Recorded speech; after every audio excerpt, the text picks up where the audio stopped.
Hello friends, இன்றைக்கி ஒரு ஹெல்த்தியான ரெசிபி ராகி சப்பாத்தி எப்படி செய்யறதுன்னு தான் பார்க்க போகிறோம்.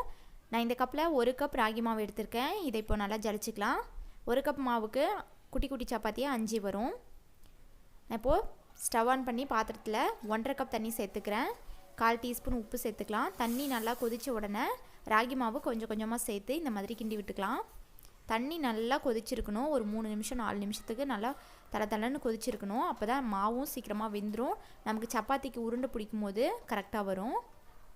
இந்த மாதிரி சேர்த்துட்டு நல்லா கிண்டி விட்டுக்கோங்க. ஒரு 3 மினிட்ஸு. ஃப்ளேமை ஆஃப் பண்ண வேணாம். இப்போ இந்த மாதிரி எல்லா மாவும் சேர்ந்து வந்தோடனே ஆஃப் பண்ணிக்கலாம். இப்போ நான் ஒரு தட்டு போட்டு இதை க்ளோஸ் பண்ணி ஒரு 5 மினிட்ஸ்க்கு அப்படியே வச்சிடுறேன். இப்போது இந்த மாவு லைட்டாக கை பொறுக்கிற சூடு வந்த உடனே எடுத்துக்கலாம். எடுத்து இந்த மாதிரி நல்லா பிசைஞ்சிக்கலாம். கையிலலாம் ஒட்டாது. சப்போஸ் அப்படி கையில் ஒட்டுருந்துச்சுன்னா கொஞ்சமாக எண்ணெய் தடவிக்கோங்க. நல்லா பிசைஞ்சி சப்பாத்தி மாவுக்கு மாதிரி நல்லா பிசைஞ்சிக்கலாம். இப்போ இதிலேருந்து ஒரு சின்ன உருண்டை எடுத்து தேய்ச்சிக்கிறேன். நான் மேலே தூவுறதுக்கு கோதுமை மாவு யூஸ் பண்ணியிருக்கேன். இந்த மாதிரி மெதுவாக தேய்ச்சோன்னா நல்லா தின்னாக கிடைக்கும். இப்போ இதில் மேலே மாவு தூவி நல்லா லேசாக தேய்ச்சிக்கணும். அப்போ தான் மாவு வந்துட்டு நம்ம சப்பாத்தி போடும்போது உள்ளெல்லாம் நல்லா வெந்திருக்கும்.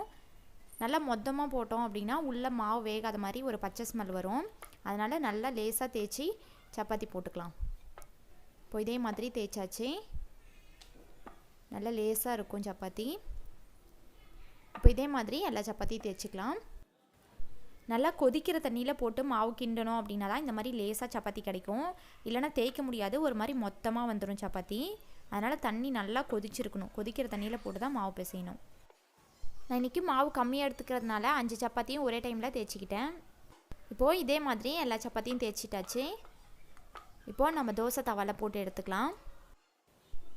நான் ஸ்டவ் ஆன் பண்ணி தோசைக்கல் வச்சுருக்கேன். நல்லா காஞ்ச உடனே சப்பாத்தி போட்டுக்கலாம். இந்த மாதிரி ஒரு சைடு பபுள்ஸ் வந்தோடனே 2 சைடும் திருப்பி போட்டோன்னா இந்த அளவுக்கு நல்லா உப்பி வரும். இப்போ பாருங்கள், நல்லா உப்பி வரும். சாஃப்டாக இருக்கும் சப்பாத்தியும். இப்போ எல்லாத்தையும் போட்டு எடுத்துக்கலாம். இந்த சப்பாத்திக்கு எண்ணெய்லாம் தேய்க்க தேவையில்லை. அதே மாதிரி சப்பாத்தி சுட்டு போடும்போது ஒன்று மேலே ஒன்றா வச்சிட்டிங்க அப்படின்னா வேர்த்து போயிடும். தோசை மாதிரி ஆயிரும். இந்த சப்பாத்திக்கு நல்லா லேசாக மாவு தேய்க்கணும். அப்போ தான் இந்த அளவுக்கு உப்பி வரும். மொத்தமாக தேய்ச்சோம் அப்படின்னா உப்பி வராது.